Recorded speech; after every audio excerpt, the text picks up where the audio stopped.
Hey everybody, Matt Galogly with SRP Medical Marketing. And today I want to talk to you about commandment number 2, and that is you must have a clear customer journey. So what is a customer journey? What does this mean? Well, here's some statistics for you, okay? What would your business be like if you thought about your patient being with you for, say, the next 7 years? That is the average amount of time that we want a patient to stay with us. We want them to be with us for at least 7 years. And so I'm going to bring up in more detail the stairway to 200K here in just a minute. But the key with this commandment is you have to understand, you must understand, that your ability to scale and grow your practice is going to come from your ability to sell to your existing patient base more than your ability to acquire new patients. The reason why is once somebody has bought from you, and this is assuming that you run a really great practice and you have great customer service and great patient care and your procedures work and you're not an ogre and your staff aren't ogres and you really look for your people.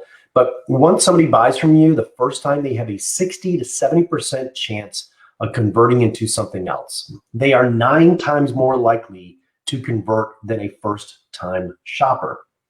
So there is tremendous power in you thinking about the big picture of a customer journey. Now, what most doctors do is they have this belief, or they have the patient come in and they do Botox and they have the strategy of hope. Now, hope is not a very effective strategy. Hope is the strategy of, boy, if we do a good job, then we hope that they're going to come back. What we want to have is we actually want to have a system in place to be able to spell out that customer journey and to be able to explain that to the patient and also explain that to our staff so that they know what is going to be the next steps. Let me give you an example of this. And I think this is going to really help you see this in a much clearer light. So this is our stairway to 200K. And in our first commandment, you'll see we talked about the beachhead. It's message and market, okay? And so now we're going to be talking about the customer journey. It's this path right here. And what we're really talking about is that as a patient comes in, so they hear about you, they decide to come in, they inquire, and they're going to convert into a core offer. A core offer is anywhere between $97, maybe up to $2,000. In some cases, you'll make money on it. In other cases, you won't. It just kind of depends. But really what most people do is they stop right there. They stop at that core offer. And that's just not really wise. What they're doing is they're stopping right here, okay? They think, oh, they bought this thing, so hopefully they're going to come back.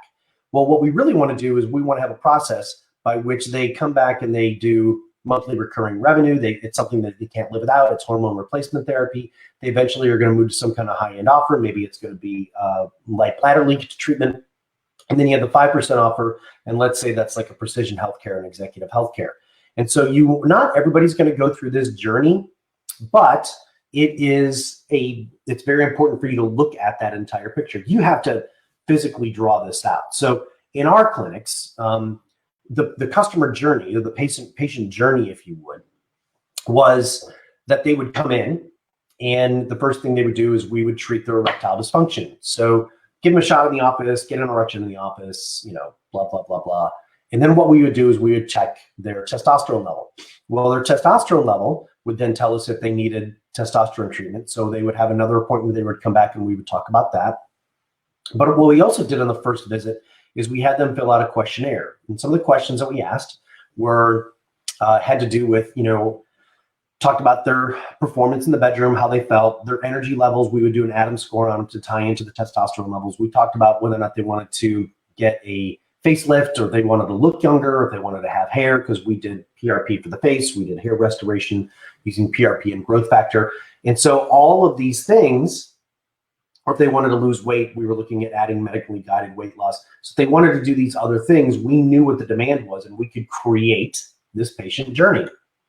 And once we didn't do that for the first 6 months, but once we put it in place and we started gathering that information, and we would put it into an electronic format, which I won't go to the details about that right now, it started to have a dramatic impact in our business. We started converting 33% of our patients into hormone replacement therapy within 30 days of their first visit. I mean, that was a $2,000 additional sale.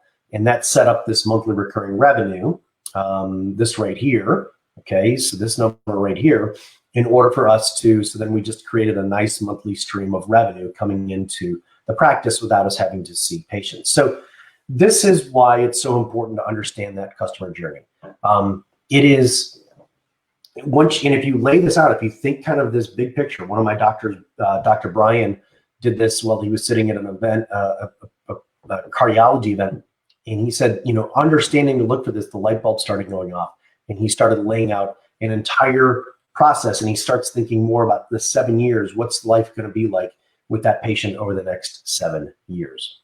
So that's what you want to do. That is commandment number 2. You want to make sure that you are crafting and putting together that customer journey, and that customer journey is very clear. You want to communicate that to your staff, and also just inform your patients as they come in that you do these other things, and talk to them about that journey of what they're probably going to go on, and that you're there for them. All right, thank you so much.